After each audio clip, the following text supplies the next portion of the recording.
So you may ask, who am I? And I am Lennart Frantzell, a developer advocate with IBM, based here in Silicon Valley and San Francisco, focusing on machine learning and also on blockchain. And I will try to give you a high-level overview of IBM and AI, which is actually a pretty interesting subject. Going back to 1996, when you may remember, or your parents may remember, Deep Blue, the chess computer. How many people here remember Deep Blue? Oh, great, excellent. And this was a very important game. It played against Garry Kasparov, the world champion, because it was the first time that an intelligent machine had beaten a human being in anything. So this is a historical event.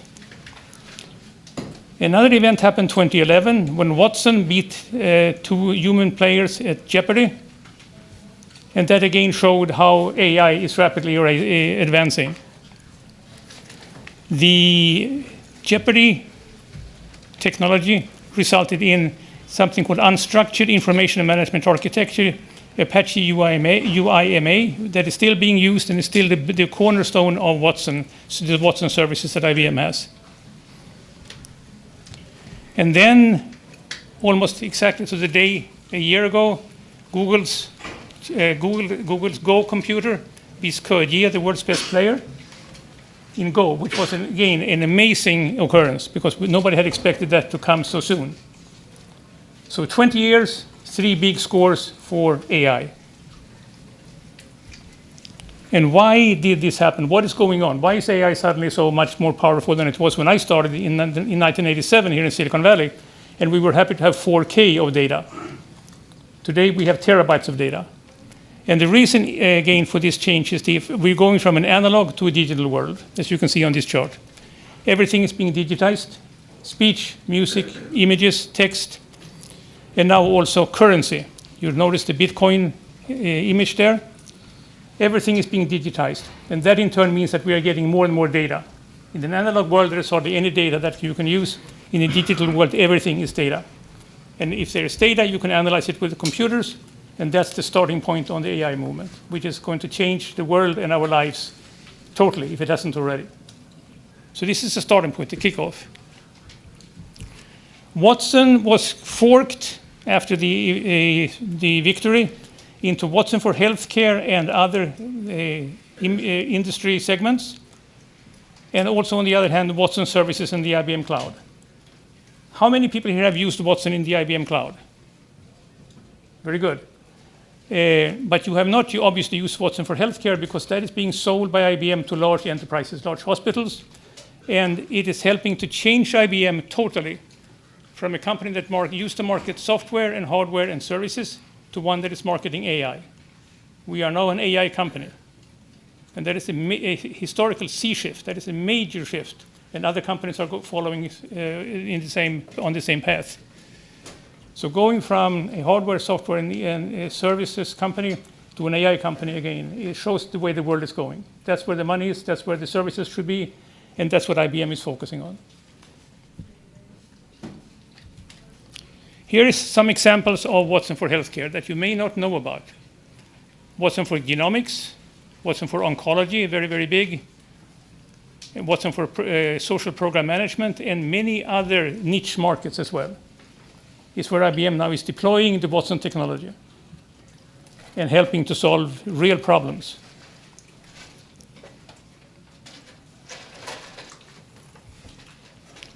How is this possible? How can Watson be so successful in healthcare? The answer has to do with data again. When we talk about AI today, we're talking about data. Data, data, data, which is why IBM spent $2.6 billion buying Truven Health with 200 million data records. You cannot do AI without data. And therefore, we start with large data sets. The larger the data sets, the more AI you can do with them. And this is a very good example. The Truven Health acquisition is very typical of the way we live in today's AI world, where it's a matter of if I can get hold of data, large data sets, I can do AI. Without that, again, it's not possible. At least not what we mean by AI today. Then we come to a very interesting situation here with machine learning and AI, which is that you need hardware. You need very strong hardware. You need hardware like you wouldn't believe it before. And the secret sauce there is the GPU, the graphical processor unit. How many people here know about the GPU and how it's used in AI? Aha, that's very good. And that's why IBM is also putting lots of emphasis on GPUs, and so are our competitors. So you can be doing AI full-time for the rest of your lives without ever touching any software, just by using hardware. Because without the hardware, again, you cannot do AI. Large data sets requires very large amounts of processing power, and that's why you have to use GPUs. And that's why we are seeing a very important change in Silicon Valley, where the GPU companies are now the stars, together with, of course, the AI companies. And here we have an example here, big data, hardware, and the GPU. And NVIDIA is today an AI company. It didn't used to be an AI, it used to be a hardware company. Today it's an AI company. Again, showing how Silicon Valley is changing. We have GPUs. We now also have TPUs, which I'll talk more about in a second here. But the hardware race between all the major competitors is really, really intense. And this, again, is where much of the competition deals with. Who can come up with the best GPUs or TPUs and win the race that way. IBM is also in this race. We bet on artificial intelligence with our Power 9 chip. And if you're into hardware, this is where all the play is now happening. Everybody's competing with everybody else. There's also a software story, which is equally interesting. The Internet of Things is the starting point, and the data it produces is just amazing. I have this little house in Silicon Valley. And every month for the last 30 years, a little old man has come around into the garden with a piece of paper and a pencil and written down my energy consumption from the little gadget I have there at the back. He says, thank you, and he comes back next month. Today, that's all happening with the Internet of Things, and I can sit in my living room and program my own energy consumption and change it. And that I'm now generating thousands of bytes of data each month, maybe also each week. Before it used to be just a few bytes each month. Think of 330 million people doing that in just this country, and you understand what the Internet of Things and big data is. So we're heading for an internet revolution thanks to the Internet of Things and big data. And of course, the chief data officer is what everyone wants to be today. That's what I want to do, the hero of big data when I grow up. And if you didn't know it, the data scientist is what you all want to be. That's it. That's the best job you can possibly have, except that 80% of all machine learning projects are taken up with finding, transferring, washing, and structuring the data, which is not something you talk that much about. But the data you have to have, it has to be cleaned. And that is what typically, the way typically most projects are starting, by having clean data. If the data isn't clean, if it isn't formatted correctly, you can't do anything with it. So a good place to start with machine learning is to learn how to clean data. It is a very, very big task and a very boring task at that. Now let's talk a little bit about terminology. Think of a number of boxes. We have artificial intelligence in one box. We open the box, inside there we see machine learning in one box, another box with deep learning, and another box with neural networks, just like the Russian Matryoshka dolls. Exactly what the difference is here is not that important, except that there is a difference. And here we can see another example of this situation. Deep learning is the most complicated of the various AI technologies today. That's where most of the things happen, like self-driving cars, speech recognition, and robotics. Machine learning is, shall we say, a little bit simpler, and AI is an umbrella term. So most of the cool stuff is now happening in deep learning. And that's where you want to be. And we'll talk more about that in just a second. So deep learning is where it's at. Machine learning is sometimes used for deep learning, and everybody's using the term AI in a very fuzzy way. I was at an AI conference in Santa Clara 2 weeks ago, And everybody was talking about convolutional neural networks, which are used to do digital image recognition. If you want to really be cool, you should learn convolutional neural networks. That's where it's at least understanding what it's all about, because that's what everybody's using. Now I have a problem and the solution that shows you exactly how deep learning happens today. Have you heard of the ChexNet breakthrough? No? This is the biggest news in AI probably for the last 5 to 10 years. It is very, very big.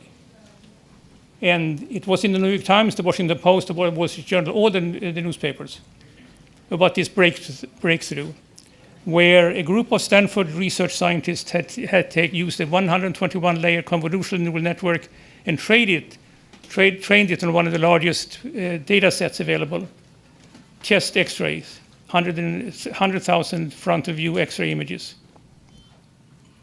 They had then used 4 practicing academic radiologists to annotate the test set, and they then compared the performance. And the test set consisted of 420 images. And they found that the neural network beat the radiologists. Now that is an amazing story. And that is machine learning at its very best. The only thing is it may not be true. At least not totally true. Because 2 radiologists have pointed out that what you're doing here is taking a set of X-ray images and comparing it to a set of other X-ray images. You're comparing X-ray images to X-ray images. But that is not the way it works in hospitals. You have a patient, and the patient has lots of other information than his lungs. And they're saying that this is not, therefore, a fair test to compare X-ray images to X-ray images. Because the original test data set may not be clean enough.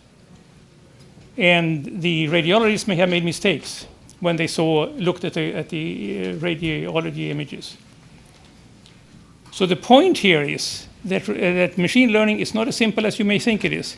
You have to understand machine learning, deep learning, and the domain you apply it in. If all of us now here were to get together and begin to work on some X-ray images, we might think we got a certain result, but it would not be true, because we are not radiologists. And radiologists would sweep us around the floor, or whatever they do when they get angry. So the point here is very, very important. We read a lot about machine learning and about how it can solve this and this problem. We cannot take that for granted just because they say that it can do so. It is very, very complicated. Extremely complicated, and there are many ways things can go wrong. So when you get into this, and you're learning a very interesting set of technologies, but it's not something you can pick up this week and then next month be doing comparisons of X-ray images, no matter how smart you are. And that's something that this story brings to mind. Be very careful what you do in this field. It is very, very, very complicated. Lauren may have a different opinion in a few minutes, but this is my opinion. This is my understanding of things, that it's easy to misunderstand the results you get. I also have some information here about the workhorses, the deep machine learning frameworks. Has anybody here used any of these? You shouldn't be here, but it's good that you have anyway. So what do you think? Tell me what you think of them, what you have done with them. Anybody? What was the question? What have you done? Which framework have you used and what have you done with it? Piano and then Keras and then TensorFlow as they all came online. Okay, great. So what have you done with them? GANs and neural program synthesis. Okay. And what are you aiming for? Are you ready data scientist, or is this something you're learning as you go along, or how is? A good old-fashioned AI. Okay, very good, excellent. Anybody else has used these? I saw a few other hands shot up. Yes? I'm trying to use TensorFlow and Keras for image recognition. Okay. I'm using images of the sky that I take with my own telescope, and I'm trying to detect, is it a moving object or is it Okay. I'm trying to basically take a bunch of pictures almost every night and discover a compound. Oh, that's great. So I hope to be able to do that at some point. Well, when you're successful, you have to come back and we can have you as one of the speakers. That is excellent. So these are the workhorses, and that's typically how you start working with machine learning. They are very popular. I just threw this thing in the CAFE deep learning framework that has gotten 1,000 developers have made significant changes to it. Many of them are written in Python, and they are very, very popular. This is the way you begin to work in machine learning. So starting at this point, I think, is the way to go if you want to do that.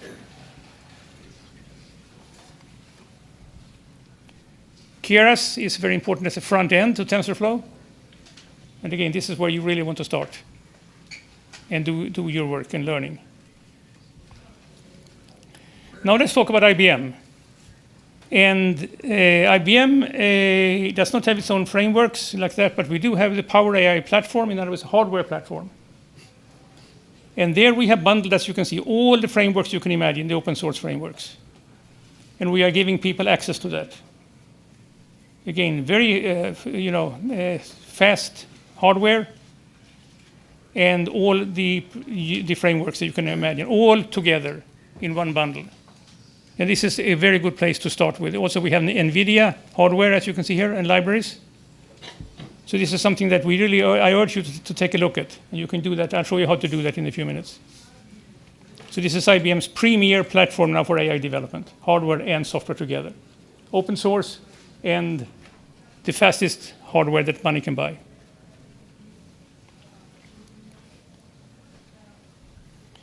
And now we're adding Watson Studio to the Power AI as well. Watson Studio is our premier now offering in the IBM cloud. And you can now use IBM Studio to access the IBM Power AI platform. How many people here have used or know about Watson Studio? Aha, yes, you're my best friends. Okay, great. Now let's talk about Watson in the IBM cloud, the IBM public cloud. We have the Watson Studio, which is the entry point for everything. You can use this for free, by the way, for at least 30 days. And you can get also a special account that you don't pay any money for ever, with a few less services available. And here is what the studio looks like. You can refine data there. You can have a notebook. You can have deep learning. You can do a modeler flow. You can create new models. I urge you to take a look at this because it is really, really great stuff. And this is what we think will be a good entry point for people wanting to get started in this field. So the Watson Studio is worth to remember. And we can do deep learning in the Watson Studio, including elastic GPU compute. So remember we talked about GPU. You can now do elastic GPU compute in the public cloud, which is very, very powerful. And also we have something here that blew my mind when I saw it. The Watson Studio, a neural network modeler. If you want to model your own neural network, you can do that in the IBM public cloud, which is really a very nice way to go. So we didn't used to have that, now we have it. It's in beta still, but take a look at that and begin to play around with your own neural networks. It shows you again how IBM is putting all its resources on AI functionality. And here we have some examples. Watson Visual Recognition.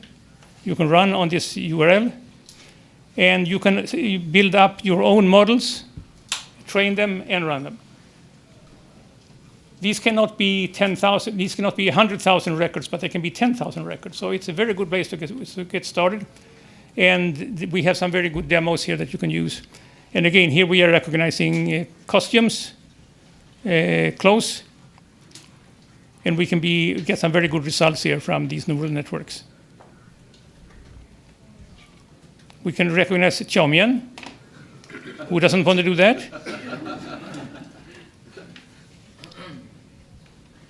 We have chatbots that use machine learning, also again on the IBM Watson cloud. Text-to-speech, very, very popular also. And we have something called the Watson Knowledge Catalog.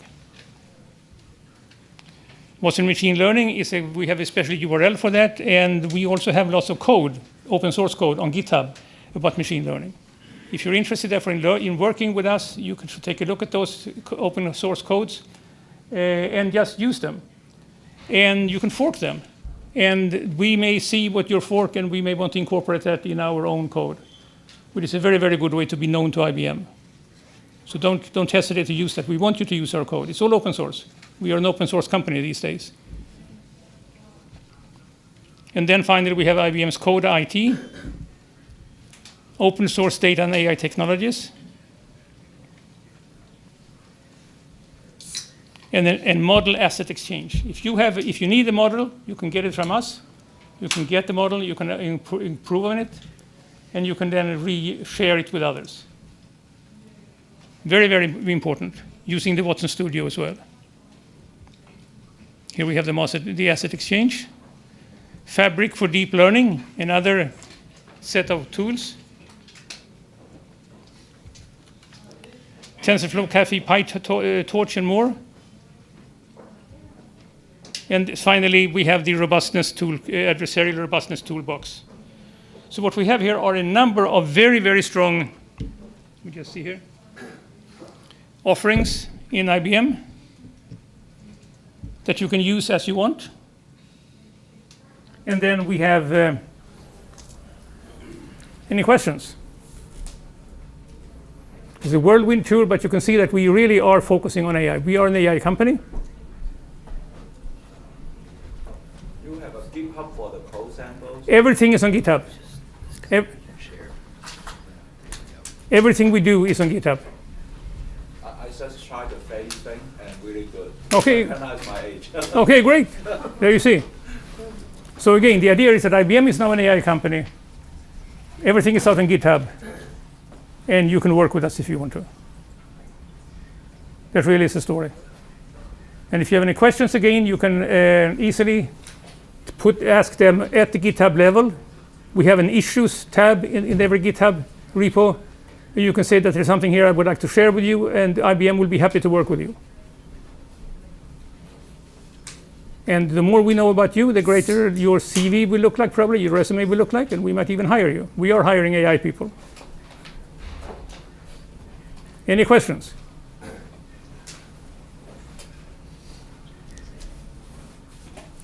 Then we'll take a short few moments, and then Lauren will come on and answer all your questions.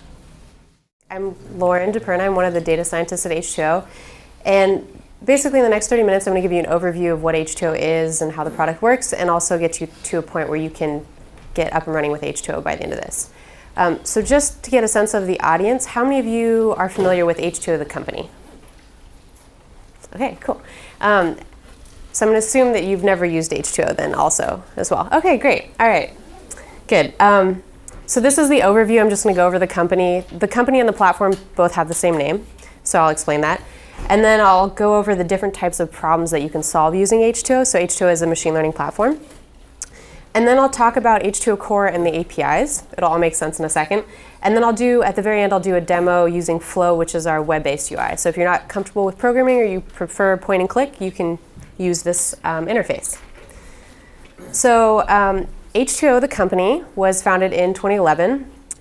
We have a bunch of different products, but the one I'm going to talk about today is H2O3. It's our open source product. So you can literally go to our page, download it, and you're good to go. The purpose of H2O is basically to allow people to make beautiful data products and to use machine learning on big data.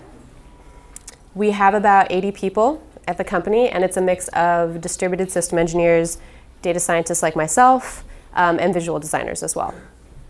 And then if you're curious about where we're located, we're down in Mountain View. So I'll keep emphasizing this, but we have a bunch of different algorithms.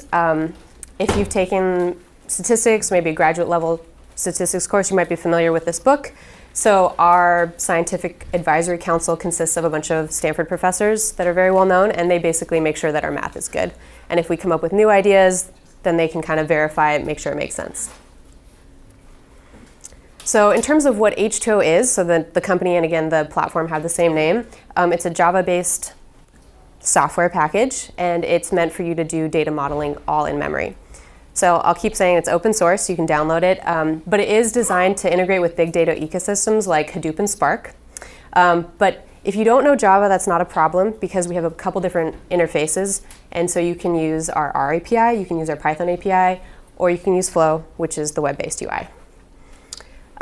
Within the platform, there's a suite of algorithms, and all of these algorithms are designed to be run at scale, distributed, and in memory.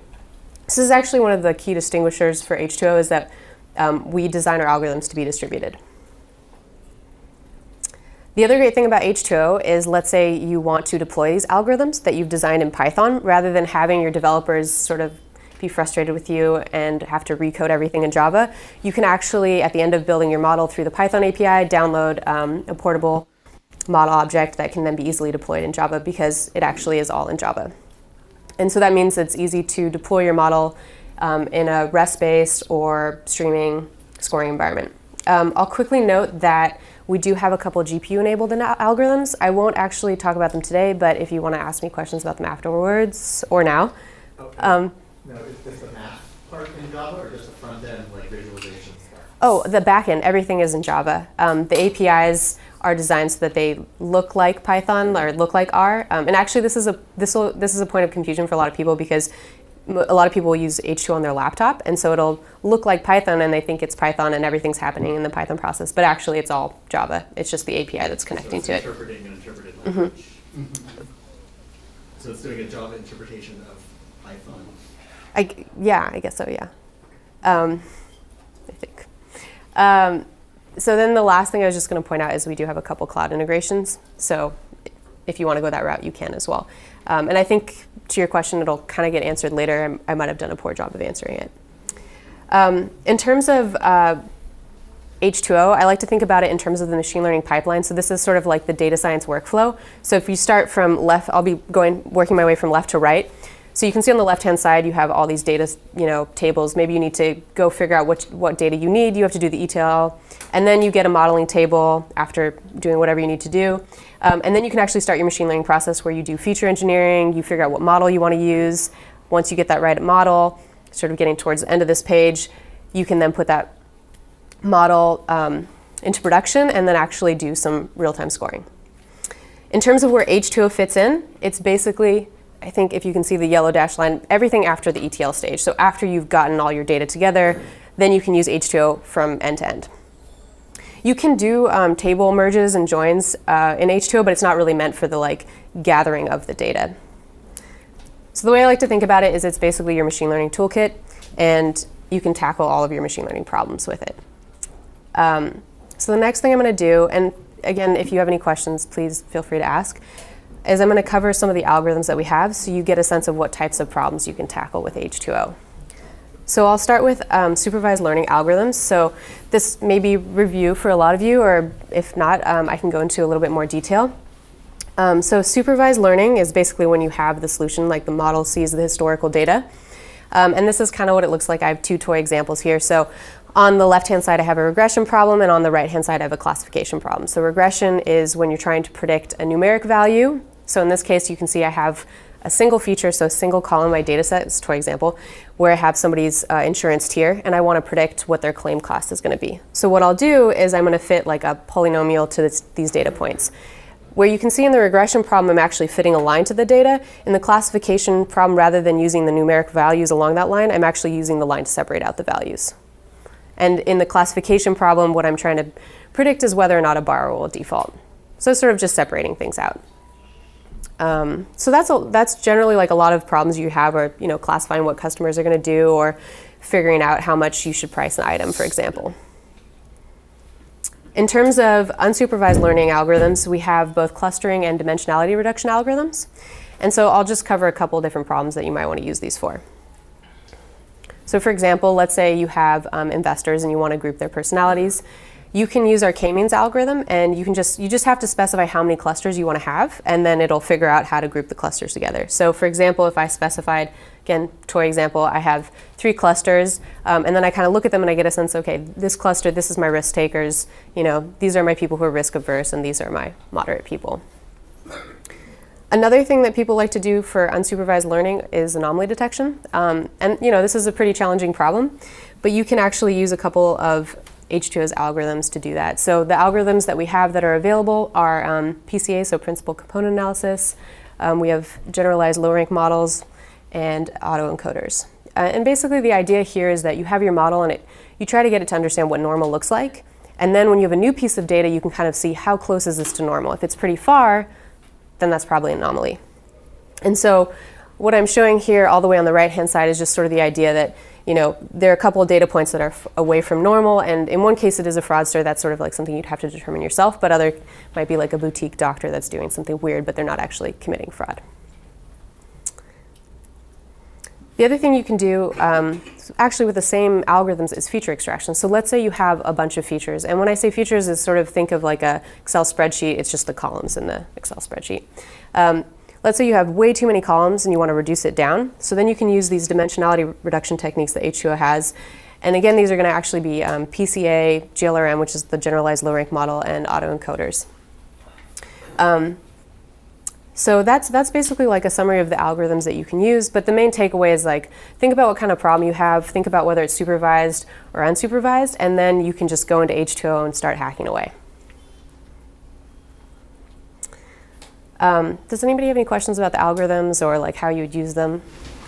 Can you explain the difference between supervised and unsupervised? Yeah, absolutely. So let me go back to this.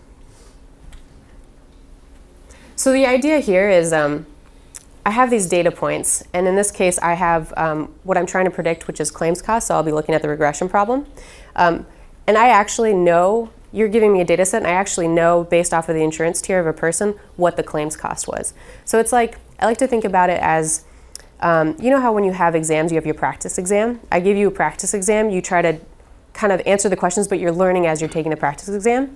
If you actually learn the material, when I give you a new test, you'll do well on it. But if you just memorized it, you won't do well. So there's no learning there. But you had the solutions. So that's how you're learning.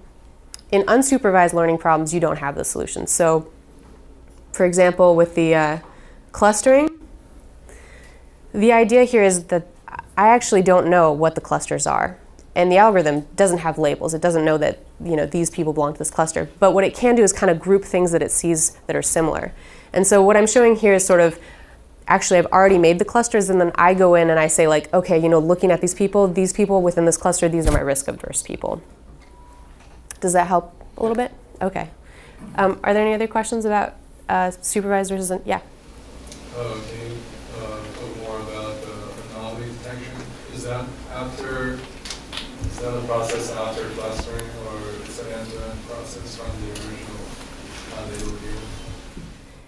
Yeah, so generally, like with anomalies, you may have labels, you may not have labels. A lot of times, like with fraud detection, you don't really know what fraud looks like, but what you do know is what normal looks like. So you train your data on what like normal looks like, and then you can get like a distance metric. So when you get a new piece of data and you use the model to score on, so to make predictions, you can see how far away that new piece of data is.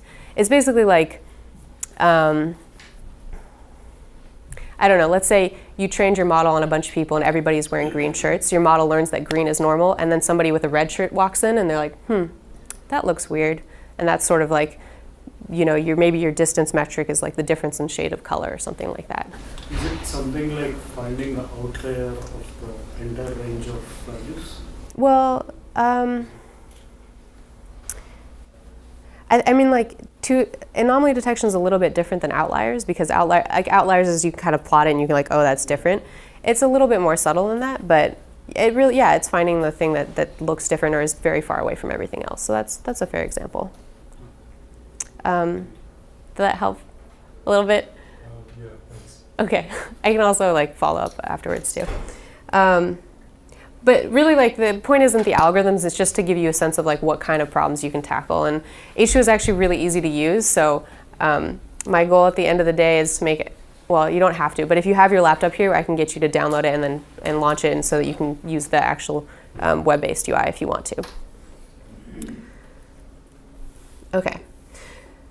So that was the algorithms that you can use. Now I'm going to talk a little bit about H2O core. And again, the reason is just so that you get the sense of what's going on in the back end. So H2O is just a Java application.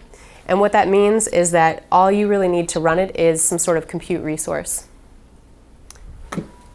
There you go, there's a compute resource. But it doesn't actually have to be like a specific machine, right? You can have it be your laptop, it can be on the cloud, it can be a virtual machine, it can be a container, it doesn't matter, right? As long as H2O has access to your data on disk and the CPU, it can lift it into memory and do all of your model building in memory. And the in-memory part is important because that's what makes it really fast. If you have multiple machines, that's great. You can just install H2O on each of those machines, and then you can actually leverage the memory across all of those machines. So this comes in handy when your data doesn't fit in memory on your machine. And generally when you have this kind of distributed environment, it's because you have some sort of Hadoop ecosystem. And so I'll just note really quickly that like H2O is certified on all major distributions of Hadoop. And so what that means is that you can actually you can leverage Hadoop to launch an H2O cluster, which is really cool, and you can access data that's on HDFS. I will note that H2O is not limited to a Hadoop environment, and you're also not limited to importing data from HDFS. You can also import data from your local file network. You can import data from S3. If you have like a SQL database, you can import that as well. And then this last slide is just emphasizing if this happens to be on the cloud, doesn't matter, you can still use H2O. So it's very flexible. That's really the takeaway point. I'm going to pause there for a second. Does anybody have any questions about H2O core? Did that help maybe answer the Java question at the beginning? A little bit? Okay. In terms of the experience of interfacing with H2O, we have the Python, R, and Flow interfaces, and I'm just going to show you a picture of each of them. So how many people use Python? All right, cool. So usually you have your Jupyter Notebook. So this is a picture of a Jupyter Notebook, and it has H2O code in it, and it's exactly like the Python experience that you'd expect, right? So you import your Python package, it's going to be called H2O, so you import H2O, and then you can basically launch your H2O cluster by typing h2o.init. It's literally that simple. And you can just pip install the wheel. It's pip install the Python package. Like, it's very, very easy. Is it also hosted on Anaconda? Yes, you can use Anaconda as well. Between H2 and What's the difference between H2O and scikit-learn? Yeah, you have more of them, or? So the main difference is that scikit-learn is not, I hesitate because I'm not sure. I think maybe they have some distributed algorithms. It's really not designed to be distributed. So when you run scikit-learn, you are limited to your laptop. If your data doesn't fit in memory on your laptop, like, too bad. You're not, like, but in terms of if you're just doing modeling on your laptop, H2O, scikit-learn, same difference. Like, you're going to see about the same performance. It's really when you want to do like big data. And then the other main thing is if you're working with engineers that have to deploy the algorithm that you wrote in scikit-learn, they have to recode it in Java if they have a Java deployment environment, which is generally the case. In H2O, you literally click a button and it gives you the Java code. Because even though you're using the Python API, it's really all being done in the Java backend. So the main differences are if it's big data, you won't be able to run it scikit-learn, and then scikit-learn isn't going to automatically give you something that you can deploy. Oh, I have one more question. Yeah. I'm not sure if you got the right question to ask. So, for scikit-learn, Yeah. it's mainly focused on machine learning. Yeah. When it comes to some like statistical modeling, traditional predictive modeling, like standardized linear regression, is not that powerful and it doesn't really matter sometimes. So I wonder if H2O add more to that, or. So I think you can do. Can I check? So I think maybe the algorithm that you're interested in is we have a generalized linear model. So take your like high school linear regression, y equals mx plus b, but generalize it so you can have more predictors. That would be the algorithm that you'd want to use in H2O. I think scikit-learn should have something similar, but I don't know. Yeah. Yeah. Can you please elaborate the in-memory compute part? Okay. So sometimes, like, for example, if you're using a Hadoop environment, you're doing things that are going to be, they're actually going to use, like, it's not going to be done in memory, it's going to be done on disk, and it'll be very slow. So, like, Hadoop is great because you can have, like, all the data you want, but the actual calculations that you're going to be doing aren't necessarily done in memory, so it's very slow. H2O, everything's done in memory, so, for example, if your data doesn't fit in memory, it's not going to spill to disk. It's just going to crash. Like, will not work. Just like R does in memory. Yeah. Mm-hmm. Yeah. So, okay, I have a follow-up. Okay, sure. Yeah. The R API. Yeah. Is it just like that we we start a virtual machine on H2O infrastructure, and because your algorithms are distributed, need to be launched in parallel, Yeah. we can do that on that virtual machine, Mm-hmm. and also that we can have access to a higher memory, which we cannot do that on our phone. With R. Yeah, so R would also be limited to just your laptop. Yeah, so H2O launches a Java virtual machine, basically, and then you can connect to it. So, what difference would be there between a Google Cloud virtual machine and this H2O? So this comes with the algorithms too, right? Like If we can parallelize our NFRs or Yeah. code, then you could use whatever you wanted. Yeah, I mean the thing is, it's basically like it's done for you. It's also based off of like the algorithms that these professors developed, so it's reliable. The math has been verified, and then it's already all done for you. But if you want to do it yourself, that's great. You can also, it's open source. You can download the code off GitHub and change things yourself as well if you like are so entitled. Okay, so this is the R API. I just have a picture of R Studio with R script, and then this is the Flow UI, which I'll show you during the demo. And then I'm just really quickly, this was sort of what I was trying to emphasize before. Let's say you're not working on your laptop, you're actually connecting to a distributed environment. So this is just showing you can connect to H2O with machines that are on-premise or in the cloud, doesn't matter. And the idea is like, how do you communicate from your machine to this cluster? So we have a REST API that you communicate over. And basically the layers of interfaces are, you have your Jupyter notebook where you run your Python script. It has this native Python that looks just like the Python conventions you'd expect. But really when you're like importing a data set, so you're going to use, over here on the right it says h2o.import file, you'll pass in the path to that data set, but the Python process isn't going to actually do anything. It's really just going to tell the Java backend, like, hey, this is where the file is located, and now do in a distributed manner, lift that data set into memory, create an H2O frame, and what Python gets back is just a key. It's just a pointer to that. So then all the data munging that you do, it's not happening on your laptop, it's just happening in the back end. And this is just like kind of a key point, and it sort of helps you understand that you're not limited to one machine, basically. So I'm going to do a quick demo. Before I start, I'm just going to give you a little background on the data set I'll be using. So the data set is the Freddie Mac housing mortgage loan data set, and it's publicly available, so if you want to play around with it and investigate what happened, you can do that.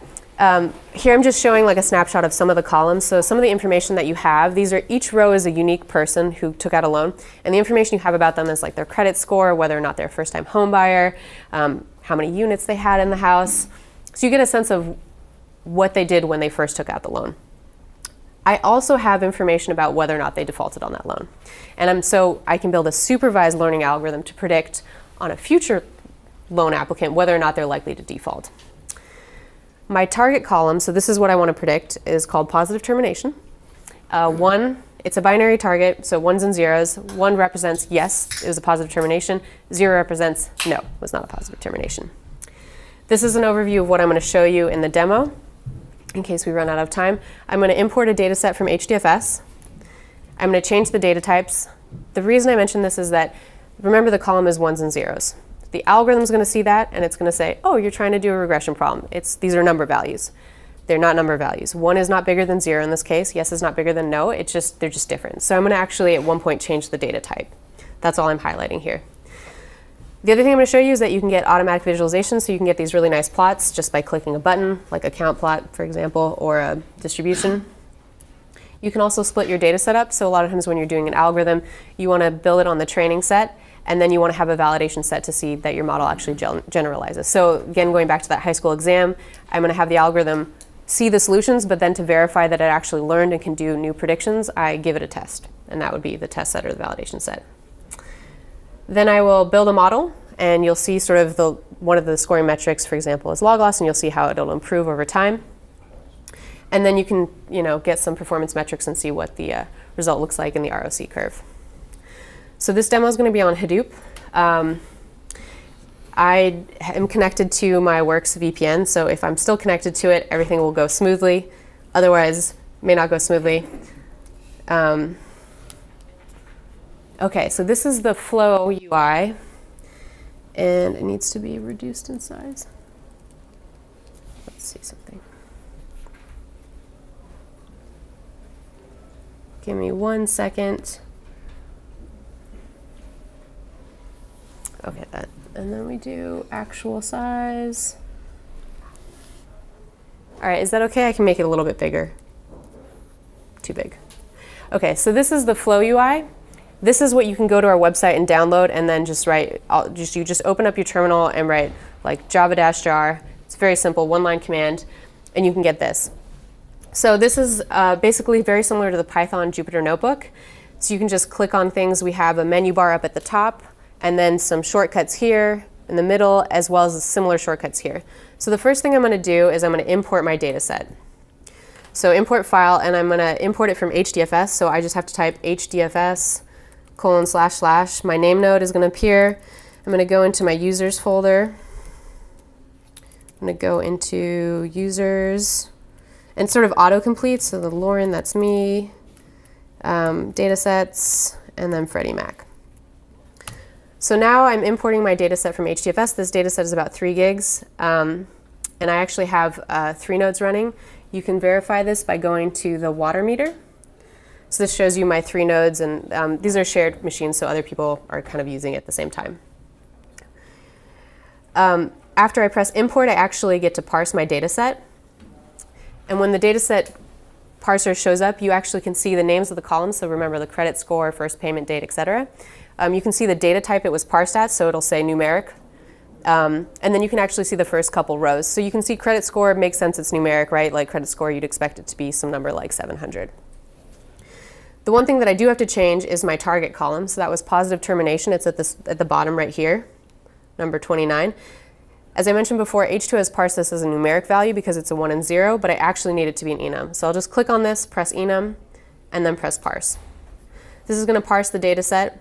It's going to do everything in memory, take a couple seconds, and then I can actually view what this frame looks like. So I click view, and here I get this nice summary.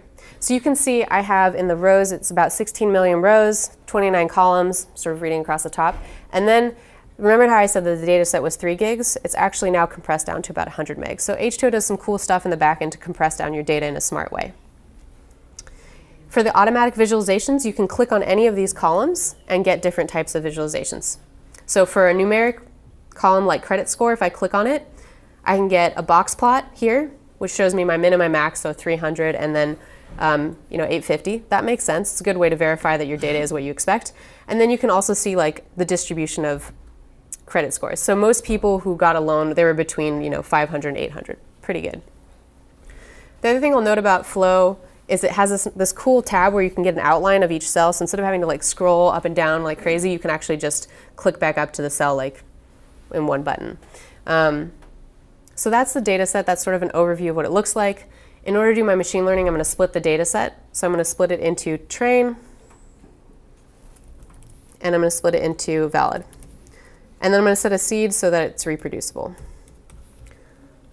So I can go ahead and split that. And if you have any questions about the process, feel free to just jump in. Those are my 2 frames that have been created in the back end. And now I can go and create a model. So you can create a model by clicking the build model, or you can go to models, and then this is the whole selection here. I'm going to build a model, and I'm going to build a GBM, which is, if you're familiar with it, it's great. If not, it doesn't matter. You can also do the GLM that you're interested in. That's also available, so you can see sort of the linear model. There are only a couple things you actually need to click on. Even if you don't know what's going on, I mean, it's good to know what's going on, but you can actually sort of trust the defaults here. The only thing I like to do really quick is just change the model ID to something I can recognize. And then I just specify my training frame, so train, validation, and then response column is the same thing as target. It's basically what you're trying to predict. So that's going to be positive termination.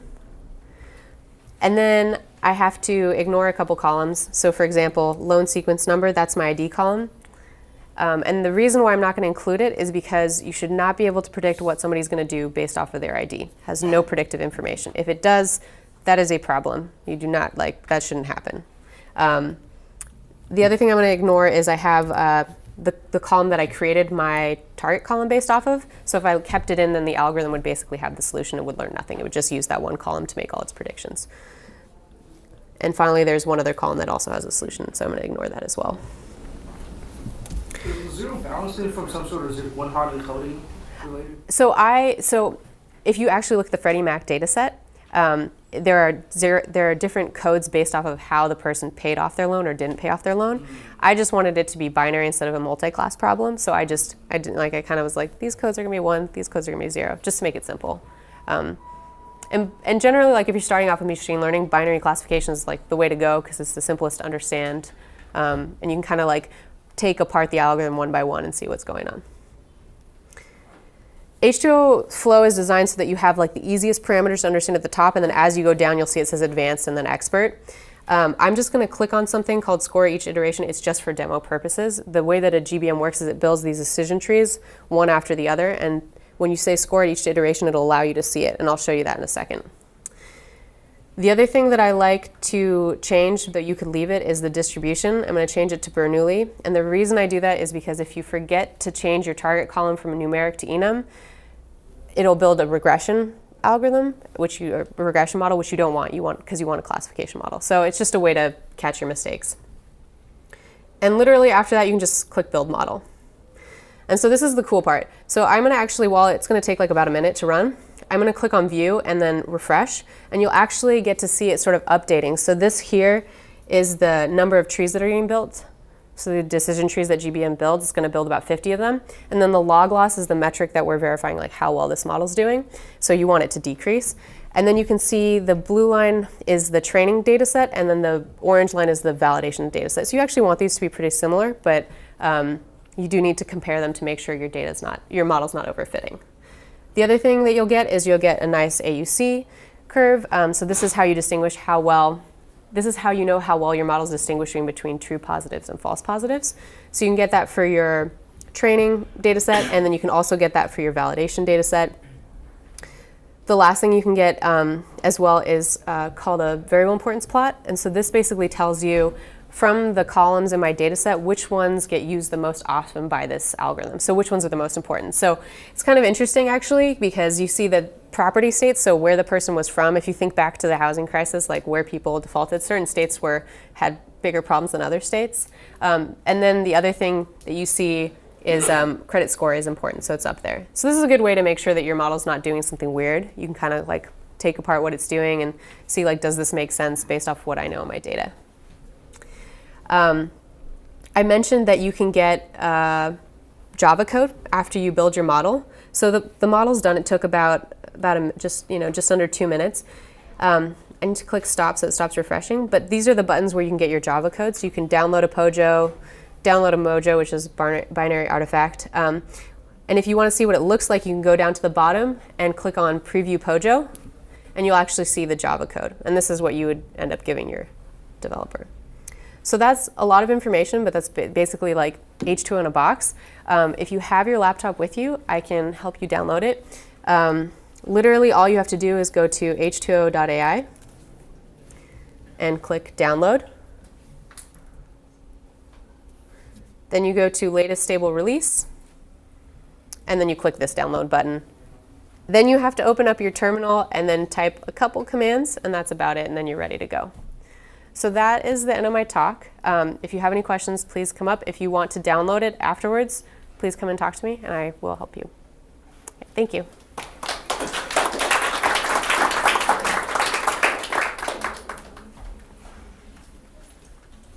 So I think we'll just open it up for questions if you guys want to talk to either of speakers, and you're also free to go. I look at your install in Python. Yeah. Do I need to follow those steps? Yeah, this is the other thing. This is like the other like little catch that will get people. There are multiple tabs here. So if you click on install Python, you'll see how to install it. You have a couple requirements, and then it's literally you just do pip install, and that's it. And then I don't need to do those. You just Yeah. That one is just if you want everything. It'll include the Python, the R, the Java, the jar. But if you just need Python, you just do that. Yeah.